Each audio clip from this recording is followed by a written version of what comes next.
Good morning, ladies and gentlemen. Welcome to my new video. My name is AJ and I'm your host for today. Today I'm going to be talking about the BBC again. And this article was released 3 days ago. The Foreigners in China Disinformation Drive. So this article was released as a coincidence. I released a couple of BBC videos about 3-4 days ago. And funnily enough, this article popped up. So I'm just wondering if it was related. But I was having a look through this article, and it looks like this article is targeting specific bloggers.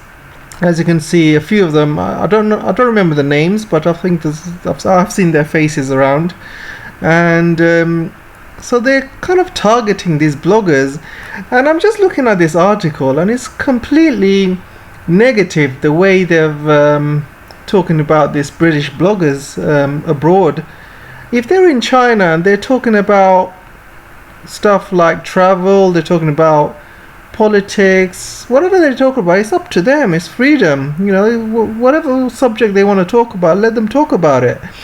And I've seen this guy's few videos, and I've seen a few of his videos. I didn't see anything wrong. I saw a few travel videos he's done with his son. I think that's his son. And yeah, I didn't think there was anything wrong with it. And this guy, I find him quite funny. He's got a good sense of humor. He also does a few traveling stuff, and yeah, they talk about politics here and there. But you know, it's normal. Everyone talks about politics, and it's nothing really major. I didn't see anything wrong with it. And this is how the BBC have kind of talked about it. So, foreign video bloggers denouncing what they say is negative coverage of China on highly controversial subjects such as Xinjiang, and attracting large numbers of subscribers on platforms like YouTube. So it sounds like to me they're jealous. So they're jealous because they're attracting a large number of subscribers, and they're going against what the BBC and the rest of the West are trying to sell. So it's bad news for them if people like that are out there talking the truth, and if people like myself are talking the truth, because it's bad news for the BBC just because we kind of point them out as being idiots, you know. So let's have a look at this, shall we? In recent years, the vloggers have been increasingly presenting themselves as China lovers, spreading Communist Party disinformation. Can you see what kind of crap this is? Spreading Communist Party disinformation. What the hell does that mean? They're not communists, they're bloody British people living abroad. They're not spreading communist propaganda. China is not even communist. Because China is, you know, China has got a 5,000-year history. You know, the party is called China Communist Party, but their values are not communist. They're socialist, you know, capitalist with a hint of Chinese characteristics. So these people obviously don't know what they're talking about. And spreading Communist Party disinformation. I've never heard so much crap in my life. Let's look at this part, shall we? Some vloggers are suspected of cooperating with a state-owned outlet to spread China's rhetoric to the world. So can you see the word they're using? Rhetoric. Rhetoric here. So if I Google it, it means language designed to have a persuasive, impressive effect on its audience, but often regarded as lacking in sincerity or meaningful content.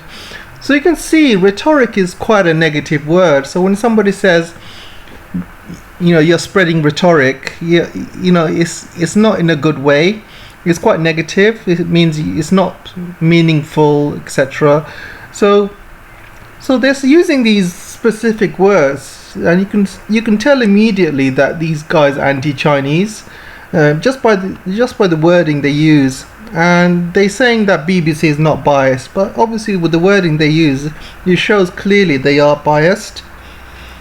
So who are the vloggers? So basically, they're targeting all these major vloggers and bloggers. Luckily, I'm not in here. Maybe I don't have enough subscribers as yet, but I think once I get more subscribers, I'm sure they'll be targeting me. So I'm looking at you guys to improve my subscriber count. Anyway, I'll wait for that day. So The vloggers include British expatriates Barry Jones, Jason Lightfoot, and father and son Team and Lee and Ollie Barrett. I have seen some of their channels and it's quite good. You know, they're not spreading any hate or anything like that. They're spreading the truth, and you know, they're spreading good messages. They're not spreading any hate or anything bad.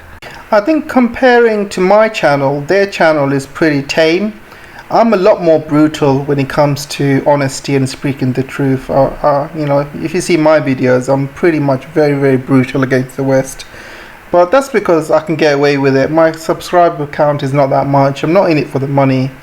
So I say what's on my mind, really. So let's carry on with this. Earlier videos on their personal channels focus on navigating daily life with China. More recent videos, however, have become overly political. They staunchly defend China's rhetoric, that word rhetoric again, on topics ranging from COVID-19, Hong Kong and Xinjiang. Many of these YouTubers have hundreds and thousands of subscribers, and the videos are fiercely promoted and commented on by nationalist users.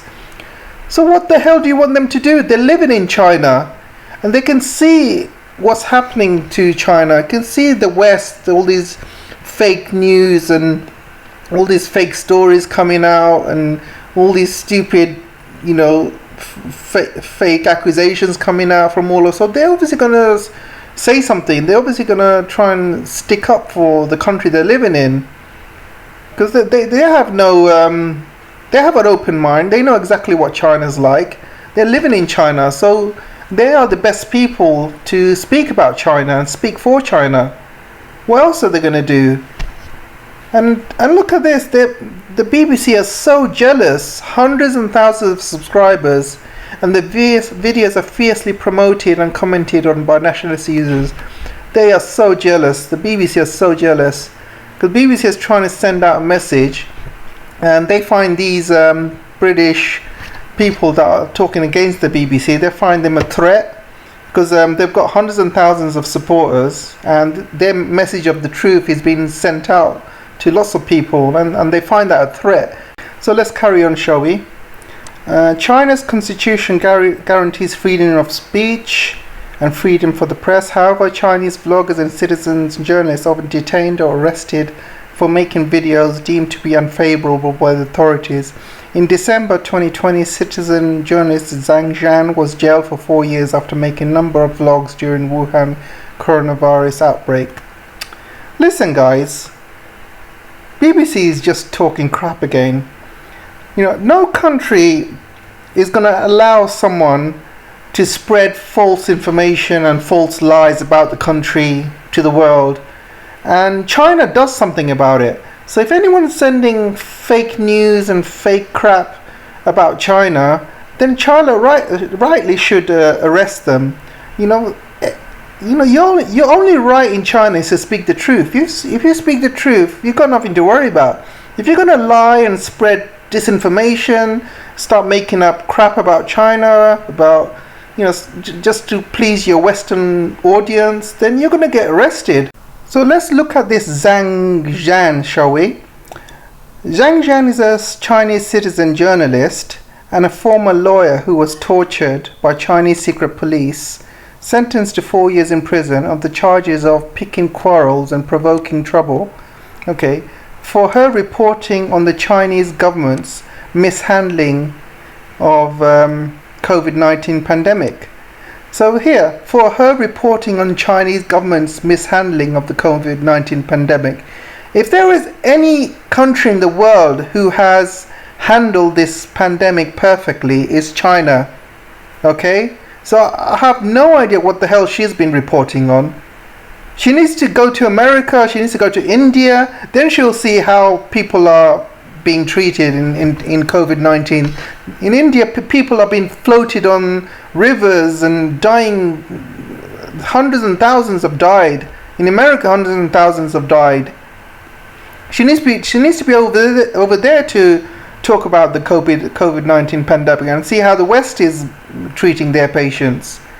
There is nothing wrong with how China has done everything. China has done everything perfectly, and the results are here to see. China's economy is booming. Everything is going fine. Wuhan is open.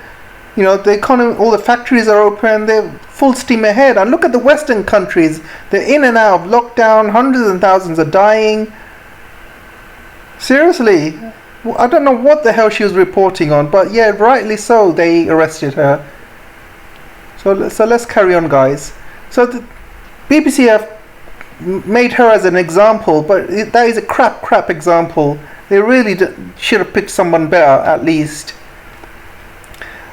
Expat vloggers like Barrett and Jason Lightfoot, however, appear to be in comparatively privileged position with significant access, and in some cases facilitated by local officials or state media in China. So what's wrong with that? Are you jealous? If they have access to certain things, they're vloggers. It suits both parties. It suits them. They have content for their YouTube, but it also suits the company wherever they have access to. It helps spread advertising and marketing. So it's free marketing, advertising, and it's a win-win for everyone. So they get viewers, and the company who sponsors this, they get viewers as well. That's how it works. It works in the West, it works in the East, wherever you look at it. It works everywhere. Barretts have attended multiple government-sponsored events. So what? What's wrong with that?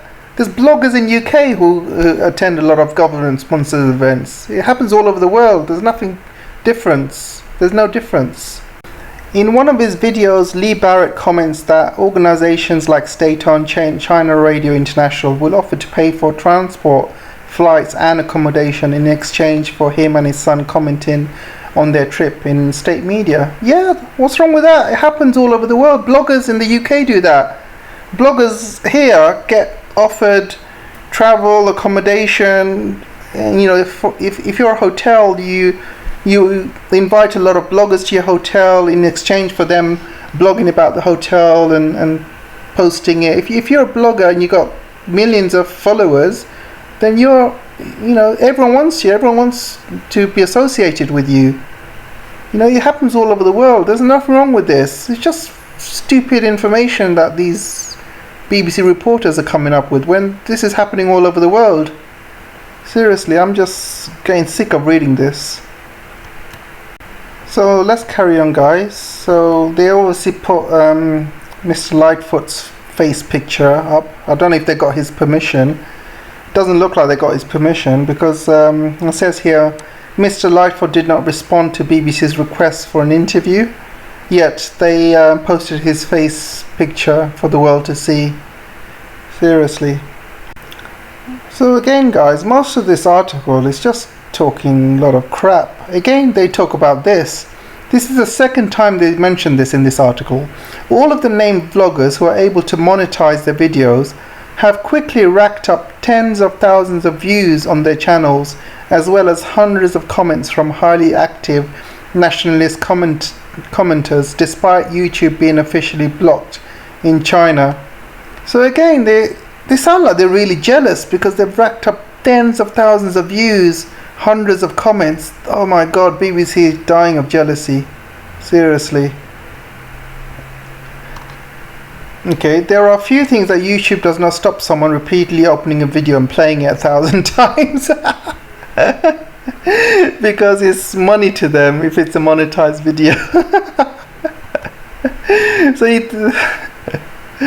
So basically, look, Australian cybersecurity researcher Robert Potter, they had to get an Australian cybersecurity guy, right?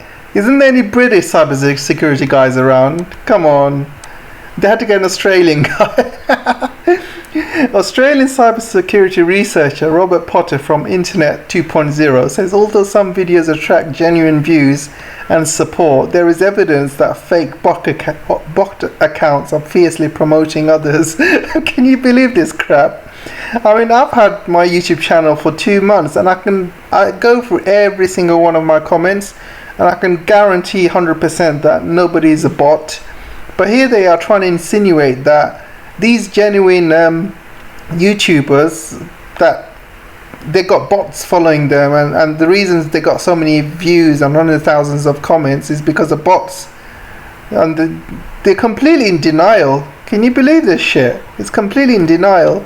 And he also says there are few things that YouTube does not stop someone repeatedly opening a video and playing it 1,000 times. So he's trying to say that these YouTubers sit at home, play their videos 1,000 times just at home, sitting at home, just to rack up their views. Seriously, if I had time to do that, I'll be a millionaire by now. Then he says, off the Parrot's YouTube page, he says you can see a lot of nationalist boards reposting videos and mix of fake news sites boosting their content. If anybody knows about these sites, let me know, because I need to increase my subscriber count, guys. So if you know any of this nationalist boards and fake news sites, then please let me know. I would love to put my video on there. This is bot fraud. Bot fraud. Oh my god, no, this is the first time in my life I heard that term. This is bot fraud. Where users stick a video on a fake news website and click through that instead of clicking replay on the YouTube videos. They try and spoof YouTube into treating it like a legitimate view. Oh my god, this guy's trying to be too clever. He observed similar activity on Barry Jones's videos. There are a number of fake newspapers links to his videos in Xinjiang. Listen guys, have you considered that all of their followers are genuine and all of the followers are real? Have you guys considered that, instead of coming up with all these ridiculous claims that basically bots follow them and their supporters and subscribers are not real? Are you having a laugh? Seriously, these guys are on another level. So what type of content do these users are targeting? The video that blows up is the Xinjiang video. It's almost always the Xinjiang content, Mr. Potter says. Okay. Traditionally, such commentators have been known as the China's 50 Cent Army, because reports are they paid a small amounts of money to post pro-government messages. Seriously, I don't even get any of that.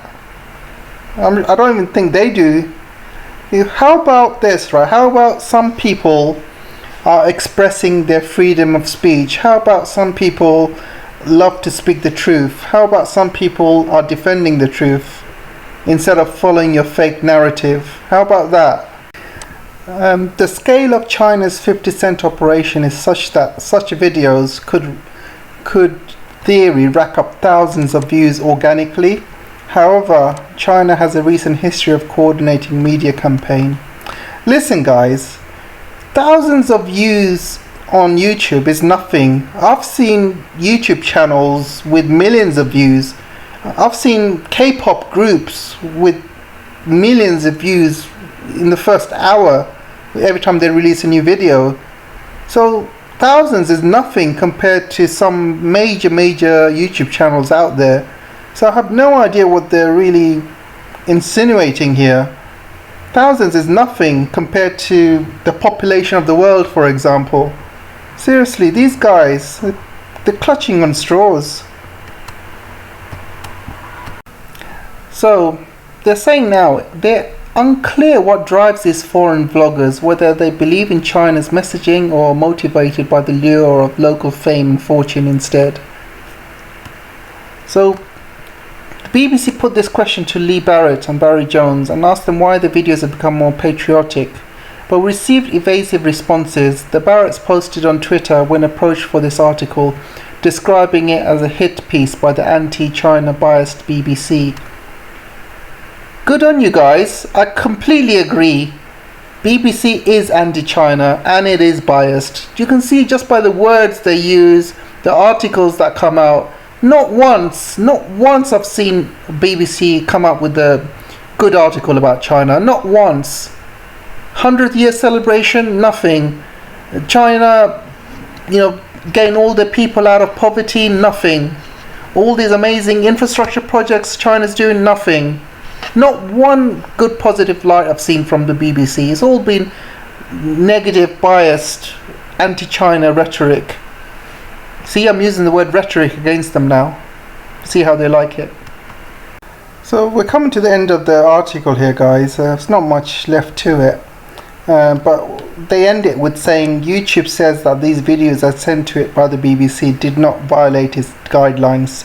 So anything anti-BBC these people are doing, whatever I'm doing, apparently it's not violating the guidelines. So obviously BBC have tried putting it down, but it has not worked. So I want to show you my videos, guys. I just want to be open with you and honest with you. So these are my videos that I've been uploading. I'll probably upload once a day or once every 2 days, and you can see a lot of my videos, you can see a lot of them are set to limited when it comes to the monetizations, which means these videos do not get monetized, and also these videos do not get pushed by YouTube's algorithm, so you don't find them in search, you don't find them in browse and things like that. So anything with a yellow dollar signs means your videos is not going to be pushed out by YouTube, and also it's not going to get monetized. So that's what the yellow one means. The green ones is fine. So this video has been monetized, you can see. So you can see 1 out of 2 videos I post doesn't get monetized. You can see a lot of my videos don't get monetized at all. This one I had to re-upload because YouTube says there was an issue with it, so I had to re-upload it. So I did that yesterday.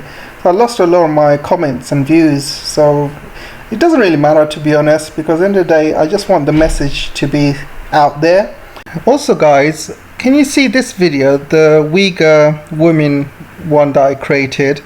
And you can see that one was limited and also not get monetized, but it's managed to rack up 17,670 views, which is pretty good, and about 924 comments, which has been amazing, and 1,800 likes. And YouTube has not been spreading this out. You guys have been, and I'm really appreciative of that. And I want you to carry on doing what you're doing. So if I click on this video itself, you can see if I go to analytics, engagement, so you can see here,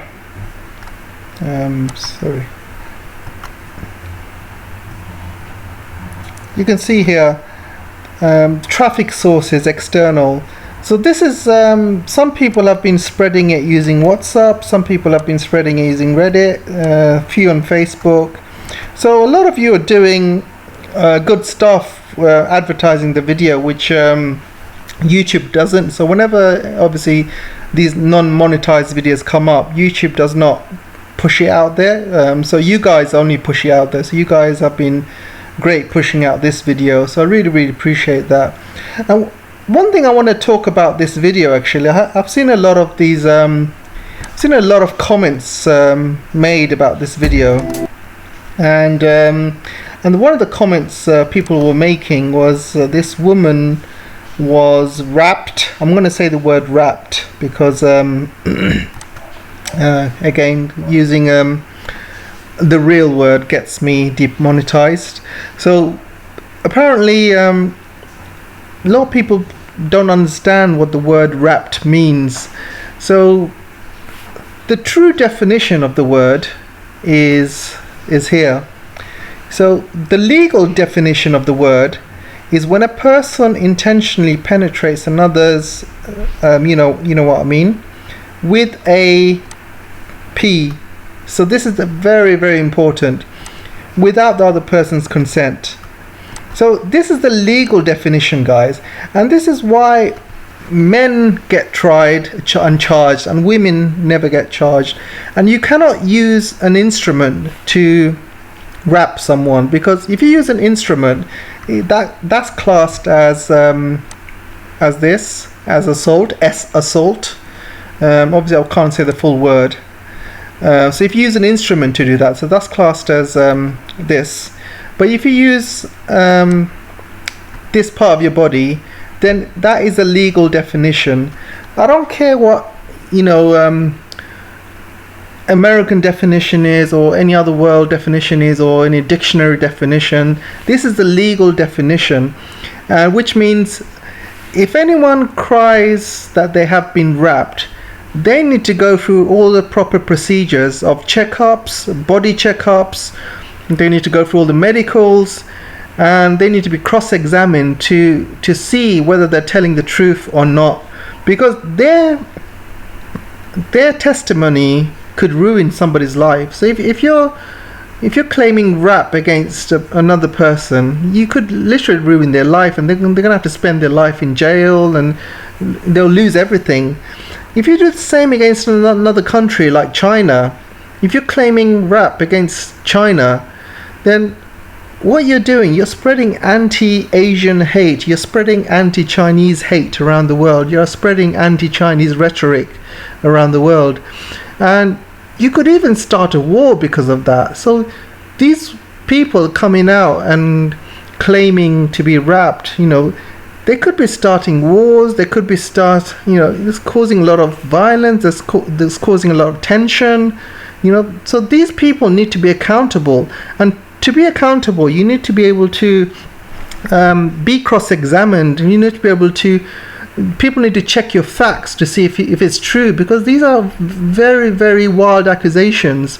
If you're going to make wild accusations, you need to make sure, or people need to make sure, that they are speaking the truth, and they need to be independent consultants checking her body. They need to be independent consultants checking her statements. There might need to be a lie detector, whatever it takes, to make sure that these people are speaking the truth before they spread out these lies. Because what these lies can do, they can escalate, and they can cause, wars. They can cause a lot of issues between countries. People could die. So people that say, oh, just look at the dictionary meaning. The dictionary meaning is nothing. The legal meaning is what counts in a court of law. And people like this who spread these kind of lies need to be accountable, and if they are lying, they need to be sent to court, and they need to be sent to jail, because their lies causes a lot of grief and a lot of anger, a lot of deaths even. So anyway guys, that's all I wanted to say. Before I finish this video, I just wanted to show you this and have a huge laugh about it. You can see this article here. BBC license fee in chaos. 700,000 rebels refuse to pay as critics say end is coming. So I'm clapping, guys. I'm clapping in the background. I'm clapping to the 700,000 people who have refused to pay the license. I'm one of them. I've stopped paying since a couple of years ago, since I heard all of this anti-China crap that BBC has been throwing out. So I've stopped paying, and a lot of people have stopped paying as well. So if you look at these figures, the previous year about 200,000 chose not to renew the license, and this year 700,000. That's an increase of 500,000 people. So I hope year on year more and more people stop funding this fake news, fake channel. Seriously, I mean, this is the worst channel I've ever seen in my life. I have seen a lot of worse ones. Obviously you got the CNNs and Fox News and stuff, but this is Britain's version of Fox News. Absolutely fake, absolutely biased. It's all fake news, crappy programming, and you're pretty much forced to pay for this crap. I don't know why people pay for it. And a lot more and more people are waking up to the fact that what they're doing is wrong, and a lot of people are waking up to the fact, they can't be funding this crap, and good on them. There is a campaign going on called Defund the BBC. There's a huge campaign going on, and more people are signing up to the fact, and I hope more and more people refuse to pay this. So if 500,000 have stopped paying this year, another 500,000 say next year, you're going to have over 1.2 million people that are not paying, and that's going to cause a huge dent in the BBC salaries. So what's BBC doing in the meantime? You can see what's BBC doing in the meantime. In the meantime, to make up for the shortfall, they're increasing the the TV license cost. They're increasing it by £1.50 to £159, as you can see. And it's sick that a lot of this money goes to fake news, goes to executives' pockets, goes to spreading lies, and goes to spreading woke programming. Look at this article here. Old age pensioners rebelling against BBC license fee and refusing to pay. They're targeting old people who are on pensions, who can't afford the license, they can't afford another bill. They're already having to pay bills. You know, they're paying probably rent, they're probably paying electricity bills, they have to pay tax, they have to pay council tax. They gotta also live as well. They gotta pay for shopping, they gotta pay for food. You know, old age pensioners don't have money. They're not working. They retired, so they're on a budget. They can't be paying another extra fee for the license. I mean, if the license fee money went to a good cause and they're creating great value content, they were creating unbiased news, then yeah, I would gladly pay. But I refuse to pay for a fake biased programming channel like the BBC. I refuse to do it, and I'm part of the defund the BBC, and I'm spreading out that message to anyone I can find, because it really isn't fair, guys. All of this money is just going into hating China and creating anti-China biased news. You know, I don't want my money to go into any of that. I'm going to end it here, guys. So again, I'm going to ask you guys to please subscribe, like, share, comment, whatever you can do to increase the algorithm of this channel and spread the truth out there. So I need your help, guys. So whatever you're doing has been absolutely great, and just keep on doing it. And if you really like the channel, if you really want to support me financially, then think about donating on Patreon, joining my Patreon, or you can buy me a coffee. Thanks a lot, guys, and I'll see you in the next video.